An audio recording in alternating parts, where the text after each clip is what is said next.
Hello बच्चों, welcome to the channel. अगर NEET का पेपर क्लियर करना है तो कुछ चीज़ों का आपको समझ होना बहुत ज़रूरी है। जैसे कि पहले आपको ये फिगर आउट करना है कि भाई किस तरीके का पेपर नीट पूछ रहा है ईयर बाय ईयर, किन टॉपिक से क्वेश्चन ज़्यादा पूछ रहा है, और किसी भी चैप्टर को जब मुझे पढ़ना है तो टॉपिक्स कौन कौन से हैं जिनको मुझे पढ़ना है और कौन से वो टॉपिक है जिसको ज़्यादा फोकस करके पढ़ना है। ठीक है, तो तब जाके अपनी नीट में बात बन पाएगी और लास्ट मोमेंट पे अपन एक बढ़िया रिवीजन कर पाएंगे। तो थंबनेल से आप समझ ही गए होंगे कि आज की वीडियो भी इसी चीज़ के ऊपर है। मैं आपको इंपॉर्टेंट इंसाइट देने वाला हूं फॉर 2026 नीट एग्जाम। और चैप्टर जो आज अपन लेके चल रहे बेटा वो है motion in 2D। Motion in 1D की ऑलरेडी वीडियो चैनल पे आ गई है। तो चलिए फिर आज की वीडियो अपन स्टार्ट करते हैं। तो भाई हमारा टॉपिक होगा motion in 2 dimension. Motion in 2 dimension के अंदर पहले आपको समझना है कि ये पूरा चैप्टर 3 पार्ट में डिवाइडेड है। पहला है वेक्टर, दूसरा है मोशन इन 2D जिसमें प्रोजेक्टाइल मोशन आ जाता है, और तीसरा है हमारे पास रिलेटिव मोशन। क्या बोला भाई मैं? पहला है वेक्टर, दूसरा है आपका प्रोजेक्टाइल मोशन, और तीसरा है रिलेटिव मोशन। ठीक, तो एक एक करके अपन डिस्कस करेंगे। तो पहले मैं आपको समझा दूं कि यहाँ पे इसको, ये जो पूरा आपके सामने बना है इसको कैसे पढ़ना है। तो यहाँ टॉपिक टू स्टडी में लिखा हूँ कि अगर आप वेक्टर के अंदर कौन कौन से टॉपिक्स आपने पढ़ने हैं और उससे रिलेटेबल टॉपिक के अंदर जो जो फॉर्मूलाज है वो मैं इधर लिख दिया हूँ बेटा। ठीक है, तो एक एक करके चलते हैं। तो सबसे पहले हमारे पास आ गया वेक्टर। बिल्कुल सही बात सर। अच्छा, तो वेक्टर के अंदर क्या पढ़ना है आपको? सबसे पहले वेक्टर एंड रिप्रेजेंटेशन। अच्छा, जो ये कलर्ड पार्ट आपको दिख रहा है ना टॉपिक के ऊपर, ये वो वाले टॉपिक्स है जो लास्ट 13 ईयर में पूछे गए हैं। तो इसलिए वीडियो बहुत ही इंटरेस्टिंग और बहुत ही हेल्पफुल आपके पास होने वाली है बेटा जी।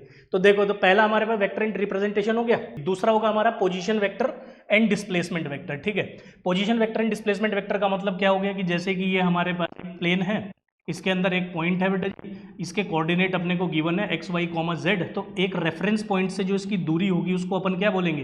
Position vector. तो उस पोजीशन वेक्टर को कैसे लिखना है वो यहाँ लिखा हुआ है। ठीक है, उसके बाद डिस्प्लेसमेंट वेक्टर को कैसे रिप्रेजेंट करना है? डिस्प्लेसमेंट वेक्टर का मतलब हो कि अगर आप पी पॉइंट से सर अपन क्यू पॉइंट पे चले गए तो जो हमने पी टू क्यू तक का मोशन किया है उसमें कितना हमने डिस्प्लेसमेंट किया उसको वेक्टर फॉर्म में कैसे लिखेंगे? R2 vector minus R1 vector. बिल्कुल सही बात। दो बातें जब अपने को समझ में आ जाएगी, ठीक है, तो तीसरी हमें कौन सी समझ में बेटा? Unit vector. और यूनिट वेक्टर की प्रॉपर्टीज बहुत इंपॉर्टेंट है। तो जो जो मैं बताते हुए जा रहा हूं इसको आप एक बार समझते हुए चलेंगे। और फोर्थ पॉइंट जो अपने को बेटा इसमें पढ़ना है वो है टाइप्स ऑफ वेक्टर। क्या पढ़ना है सर अपने को?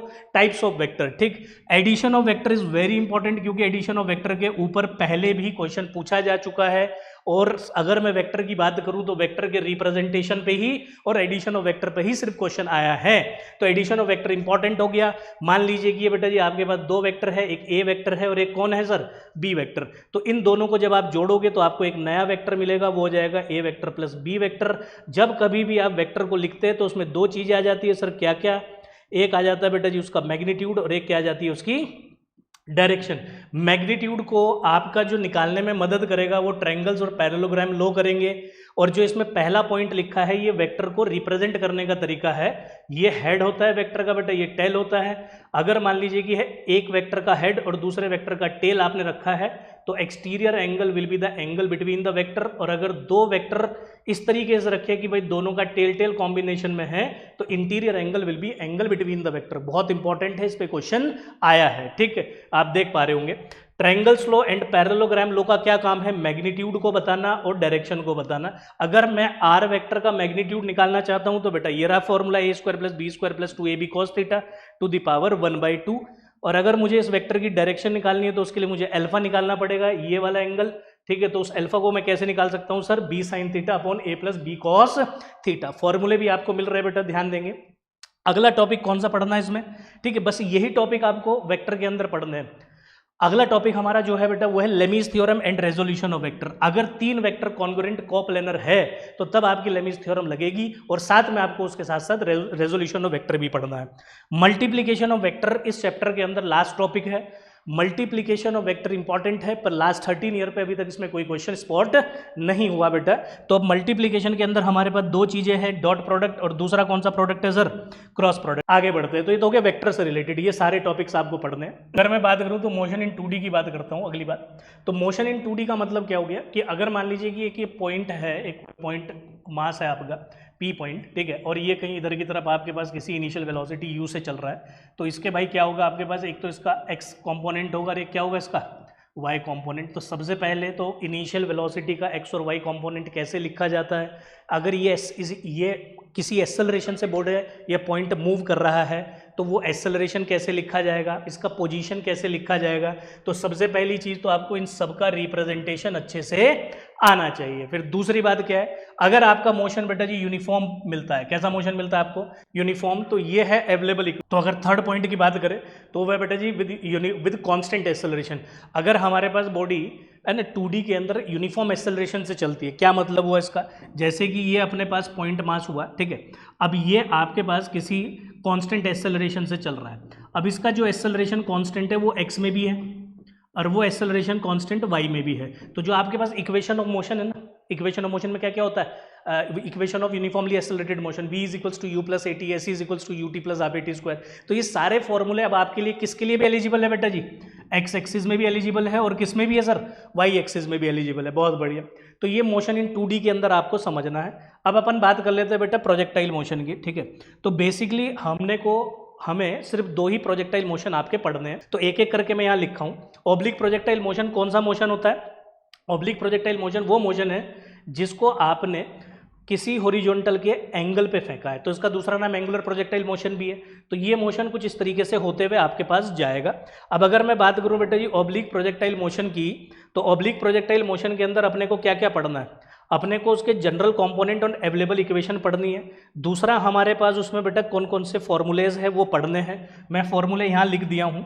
तो आपके पास एक फॉर्मूला हो गया टाइम ऑफ फ्लाइट के लिए। टाइम ऑफ फ्लाइट के लिए कितना फॉर्मूला हुआ सर हमारे पास, 2u sin theta by g. Maximum height के लिए क्या फॉर्मूला हो गया, you square sine square theta by g 2g। और आपका रेंज के लिए क्या फॉर्मूला हो गया, you square sine 2 theta by G. तो ये हमारे पास उसके लिए अवेलेबल फॉर्मूला हुए। अवेलेबल फॉर्मूले के अलावा आपको ऑब्लिक प्रोजेक्टाइल मोशन में क्या पढ़ना, अगर आप प्रोजेक्टाइल मोशन को देखना चाहते हो तो एक बार यहाँ पे आप गो थ्रू कर लीजिए, ठीक है। तो जैसे कि मैंने यहाँ पे मोशन को किसी एंगल थीटा पे प्रोजेक्ट किया, ये ऊपर चल रहा है, तो इस पॉइंट पर इसके पास कुछ इनिशियल वेलोसिटी u है। तो इसके बेटा जी 2 कंपोनेंट हो गए, एक x में और एक y में। जब अपन हाईएस्ट पॉइंट पे पहुंचेंगे तो सिर्फ इसके पास कौन सा कंपोनेंट रहेगा, x एक्सिस वाला, और y एक्सिस वाला कंपोनेंट क्या कर जाएगा आपके पास, यहाँ पर 0 हो जाएगा। तो ऑब्लिक प्रोजेक्टाइल मोशन के अंदर सबसे पहले तो आपको जनरल इक्वेशन बनानी आनी चाहिए।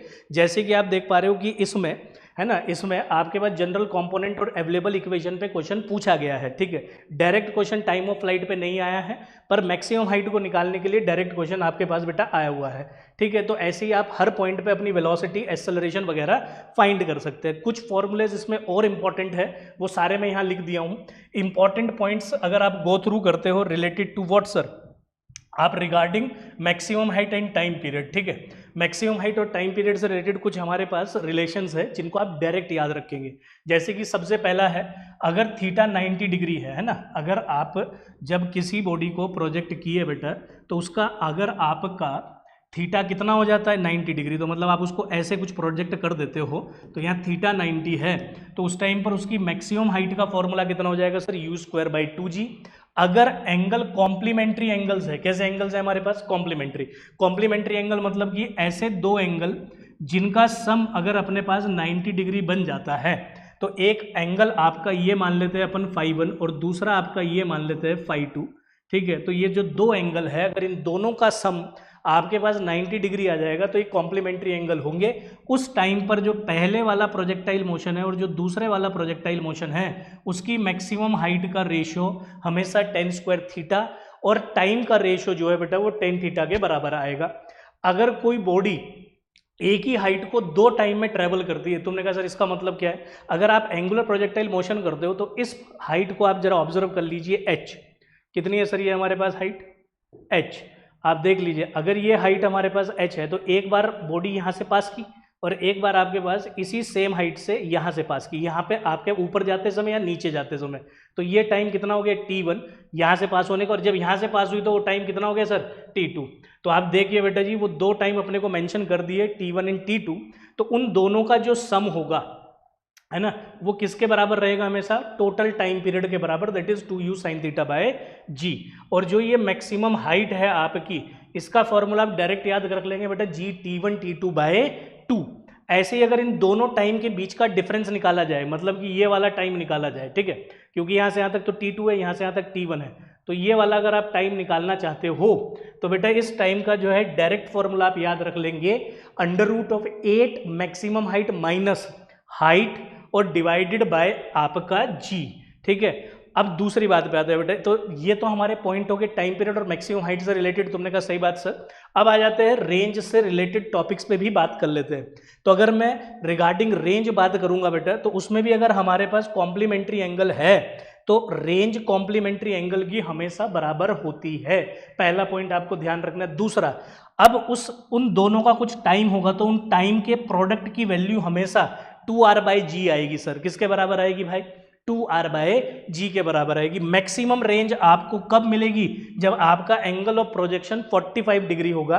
और मैक्सिमम रेंज का फॉर्मूला u²/g, और मैक्सिमम रेंज का फॉर्मूला अगर आप मैक्सिमम हाइट के साथ लिखना चाहते हो तो वो 4 टाइम्स आएगा। रिलेशन अगर मैं निकालता हूं बेटा जी r एंड HM के लिए, ये जनरल रिलेशन है। ऊपर वाला रिलेशन जो था वो मैक्सिमम रेंज का रिलेशन था। यहां पर अगर मैं रेंज और मैक्सिमम हाइट का डायरेक्ट रिलेशन लिखना चाहता हूं तो बेटा जी वो अपने पास कितना आ रहा है सर? 4h cot theta. अभी तक इन फॉर्मूला पे कोई डायरेक्ट क्वेश्चन लास्ट 13 ईयर में नहीं आया है, पर ये अपने को इस चैप्टर के अंदर याद होना चाहिए। तो ऑब्लिक प्रोजेक्टाइल मोशन में इतना पढ़ना है। और एक चीज और आपको पढ़ के जानी है, वो है ट्रेजेक्ट्री, इक्वेशन ऑफ ट्रेजेक्ट्री। इस पे क्वेश्चन प्रीवियस ईयर में पूछा है, तो भाई इन चीजों का ध्यान रख लेंगे। आगे बढ़ते हैं, ठीक है। तो आगे बढ़ते हैं। तो अगर हम बात करें एचपीएम, ठीक है, तो पहला मैंने आपको ऑब्लिक प्रोजेक्टाइल मोशन बोला था, दूसरा क्या हो गया बेटा हमारे पास? HPM, horizontal projectile motion. Horizontal projectile motion में भी आपको जनरल इक्वेशंस याद रखनी है। जनरल इक्वेशन का मतलब क्या होता है कि जैसे, है ना, कोई बच्चा अगर इस बात को कंफ्यूज हो रहा है, नहीं समझ पा रहा, तो अगर आपने बॉडी को यहाँ से फेंका तो आप उस पूरे मोशन में देखेंगे कि एक्स एक्सिस की इनिशियल वेलोसिटी क्या है, वाई एक्सिस की इनिशियल वेलोसिटी क्या है, फाइनल वेलोसिटी एक्स और वाई में क्या है, एक्सेलरेशन एक्स और वाई में क्या है। इस कंक्लूजन को अपन क्या बोलते हैं बेटा? General x and y component and available equation. इसके ऊपर क्वेश्चन हर साल आता है और आपके पास लास्ट 13 ईयर में भी इसमें क्वेश्चन स्पॉट किया गया है बेटा जी। ठीक है, तो ये इंपॉर्टेंट हो गया। अगर मैं फॉर्मूलाज की बात करूँ इस पूरे हॉरिजॉन्टल प्रोजेक्टाइल मोशन में, तो सबसे पहले आपको ट्रेजेक्ट्री लिखनी आनी चाहिए। ट्रेजेक्ट्री का बेटा जी फॉर्मूला ये रहा, -1/2 gx²/u²। जो डिस्प्लेसमेंट किया है प्रोजेक्टाइल मोशन है, डिस्प्लेसमेंट मतलब क्या हुआ? जहां से चला और जहां आपने उसको स्पॉट किया उसके बीच का जो शॉर्टेस्ट पाथ है, दैट इज योर डिस्प्लेसमेंट। अगर मैं डिस्प्लेसमेंट की बात करूं तो उसका फॉर्मूला हो गया UTI माइनस हाफ GT²J। ठीक है, इसका मतलब ये हुआ कि एक्स एक्सिस में इसने कितना चला UT, और वाई एक्सिस में इसने कितना चला बेटा जी? Half GT²। तो आपको ये मिल गया आपका डिस्प्लेसमेंट ऑफ प्रोजेक्टाइल मोशन। अगर मैं इस पॉइंट की इंस्टेंटेनियस वेलोसिटी लिखना चाहता हूं तो उसका फॉर्मूला हो गया बेटा जी UI माइनस √2GY_J। और इसका मैग्नीट्यूड अगर मैं लिखूंगा तो वो गया √U² + 2GH। ये सारे फॉर्मूले में यहां लिखा हूं बेटा, ये आप ही के लिए है, आप इसको अच्छे से गो थ्रू करें। Direction of instantaneous velocity, direction of instantaneous velocity phi हमें निकालना है। तो ये जो फाई है उसके लिए फॉर्मूला रह जाएगा Vy/Vx। टाइम ऑफ फ्लाइट की अगर मैं बात करूं, मतलब ऊपर से नीचे आने में जो टाइम लिया है वो √2h/g है। और रेंज की अगर मैं बात करूं बेटा जी, दिस हॉरिजॉन्टल रेंज, ये हॉरिजॉन्टल रेंज हमारी u√2h/g है। तो ये हो गया हमारा horizontal projectile motion. Horizontal projectile motion में सिर्फ और सिर्फ अपने को इतना ही पढ़ना है। Projectile from a height at certain angle with the horizontal, इसका मतलब क्या हो गया? इसका मतलब है कि अगर आप एक प्रोजेक्शन ऐसा करते हो कि आपने इसको सीधा ना फेंक के किसी एंगल पे फेंक दिया, ठीक है मेरे भाई, आपने थीटा एंगल में फेंका तो ये ऐसे जाके गिरेगा नहीं।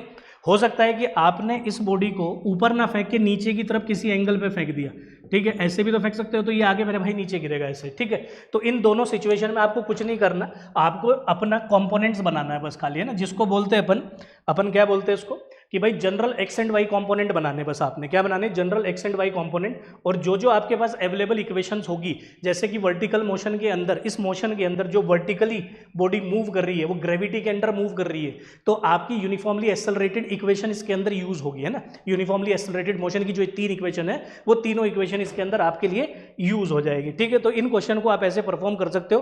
प्रीवियस ईयर में अभी तक इस पर कोई क्वेश्चन नहीं पूछा गया, पर ये इस चैप्टर का टॉपिक है, इंपॉर्टेंट टॉपिक है बेटा जी। ठीक है, आगे बढ़ते हैं।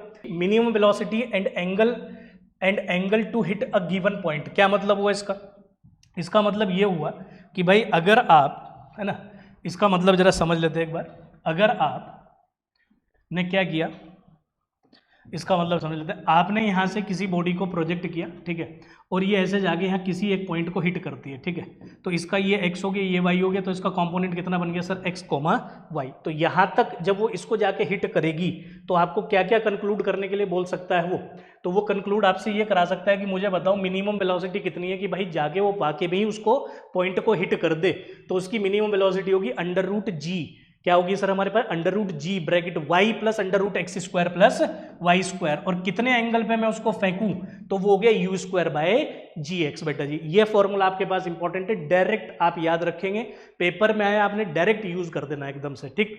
आगे आते हैं बेटा जी अब रिलेटिव मोशन पे, किस पे आते हैं, रिलेटिव मोशन पे। तो रिलेटिव मोशन पे मेरे भाई जनरल फॉर्मूले आपको याद रखना है, जैसे कि velocity of object with respect to observer हमेशा क्या होती है, velocity of object minus velocity of observer, ठीक है। रिवर क्रॉसिंग का क्वेश्चन आ सकता है, एक आपका बोट या मैन यहाँ से चलती है, उसकी कुछ वेलोसिटी है विद रिस्पेक्ट टू, है ना, तो ये हो गया हमारा VMR, that is your velocity of man with respect to river. तो ये होगी हमारी वेलोसिटी ऑफ, इसको मैं लिख देता हूँ VMR cos थीटा u, और that is velocity of river, ठीक है। अब ये सारे सिंबल जो इसमें है वो इसमें भी रिप्रेजेंट आपको करेंगे। तो वेलोसिटी ऑफ मैन कितना हो गया, VMR plus PR, velocity of man with respect to river plus velocity of river, ठीक है। Time taken to cross the river, एक जगह से दूसरी जगह जाने में जितना टाइम लगा उसका फॉर्मूला क्या हो गया सर हमारे पास, that is your D is the distance between the bank, ठीक है, D/VMR sin थीटा, ठीक है। ये दूसरी बात हो गई। अगर आप बेटा इस रिवर को शॉर्टेस्ट टाइम में क्रॉस करना चाहते हो तो आपको कितने एंगल पे कूदना पड़ेगा सर, 90 डिग्री पे कूदेंगे। तो अगर 90 डिग्री पे कूदेंगे तो तब आप मिनिमम टाइम कितना लेंगे सर, D/VMR लेंगे। और आपका ये जो इसको बोलते हैं अपन क्या, ड्रिफ्ट, क्या बोलते हैं, ड्रिफ्ट। तो ये ड्रिफ्ट कितना हो जाएगा हमारे पास, ड्रिफ्ट हो जाएगा VRD डिवाइडेड बाय VMR, ठीक है। तो ऐसे ही करके आपके पास जो है शॉर्टेस्ट पाथ को ट्रैवल करने की सिचुएशन है। शॉर्टेस्ट पाथ कब ट्रैवल कर पाएंगे आप, जब आपका x 0 होगा, मतलब कि अगर ये वैल्यू यहाँ पर आ जाए आप, तो ये सबसे शॉर्टेस्ट पाथ है इस पूरे मोशन का। तो ये कब हो पाएगा, जब आपका cos थीटा कितना हो, VR/VMR। इसके लिए एक शर्त है कि भाई अगर आपकी velocity of man with respect to river, अगर रिवर की वेलोसिटी से ज़्यादा है तभी आप इस एंगल पे कूद सकते हैं। अगर आपकी वेलोसिटी रिवर की मैन से ज़्यादा है तो तब आपको इसको उल्टा करना पड़ेगा। तो तब आपके पास जो फॉर्मूला हो जाएगा सर वो कितना हो जाएगा, that will be your VMR, है ना, यहाँ लिख देता हूँ कितना हो जाएगा सर, VMR/VR, ठीक है। इसको आपने रिवर्स कर देना है। और टाइम कितना स्पेंड करेंगे आप यहाँ से यहाँ तक जाने में, यहाँ से यहाँ तक जाने का जो टाइम होगा D/√VMR² माइनस VR², ठीक है मेरे भाई। तो ये हमारे पास हो गया क्या, ये वो टॉपिक्स हो गए, ये वो टॉपिक्स हो गए कि जो आपको इस पूरे के अंदर पढ़ने हैं। ये वो फॉर्मूलेज हो गए जो आपको इस पूरे चैप्टर में सिर्फ यही फॉर्मूले याद रखने हैं। बात आई इतनी समझ में। अगली बात पे क्या करनी है हमें, अब हमें ये देखना है कि भाई किन किन टॉपिक्स पर लास्ट 13 ईयर के अंदर क्वेश्चन पूछा है और किस टाइप का क्वेश्चन पूछा गया है। ठीक है, तो इस पर भी मैं फटाफट एक बार बेटा चर्चा कर लेता हूँ। वेक्टर के अंदर मैंने आपको बताया था इंट्रोडक्शन ऑफ वेक्टर, मतलब जिसमें वेक्टर का रिप्रेजेंटेशन है ना, व्हाट इज वेक्टर, इसके ऊपर। ठीक है, तो इसके ऊपर क्या क्वेश्चन पूछा है आपसे 2023 के अंदर, लेटेस्ट क्वेश्चन पूछा है और लेटेस्ट ईयर में ही क्वेश्चन पूछा है। और क्या क्वेश्चन पूछा है कि आप आइडेंटिफाई कीजिए कि कौन वेक्टर है और कौन स्केलर है।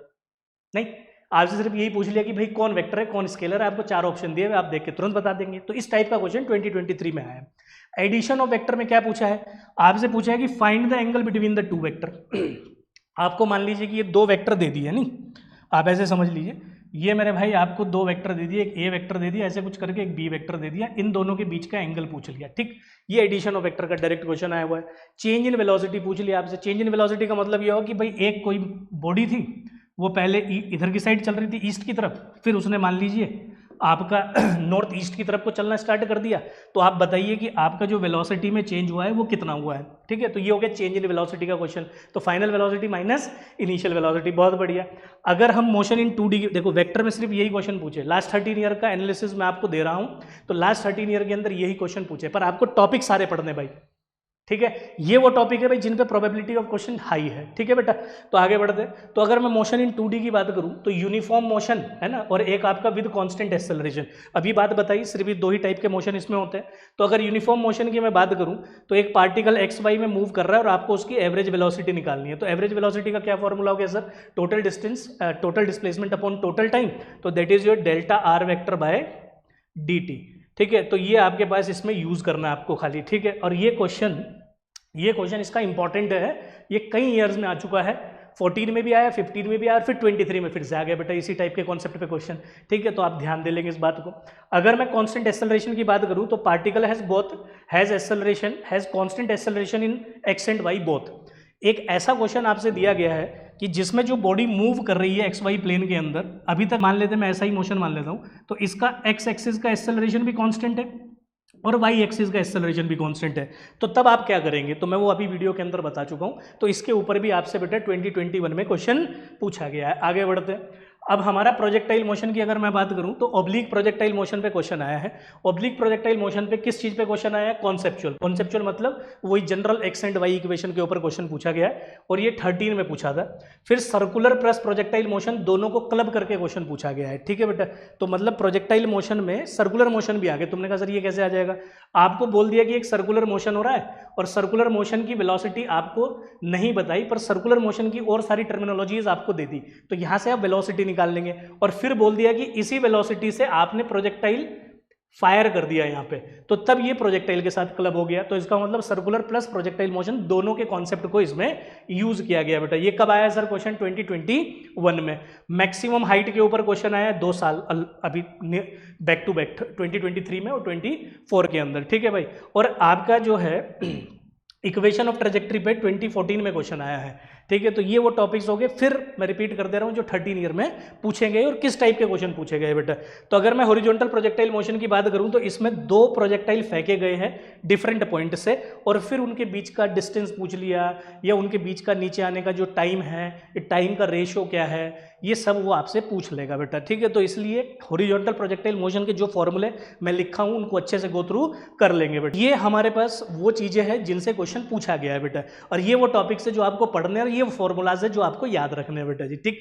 तो आपको होप्सो की वीडियो जो है हेल्पफुल करे और आपकी प्रेप में बूस्ट करे, ठीक है। ऐसी और वीडियोस चैनल पे आती रहेगी, आपकी प्रिपरेशन को और सहारा ये बूस्ट करते रहेंगे हम बेटा इसी तरीके से। तो आप चैनल को सब्सक्राइब कर ले, अगर अच्छी लगी हो तो शेयर कीजिए। Thank you for today, will see you in the next video, till that time bye bye.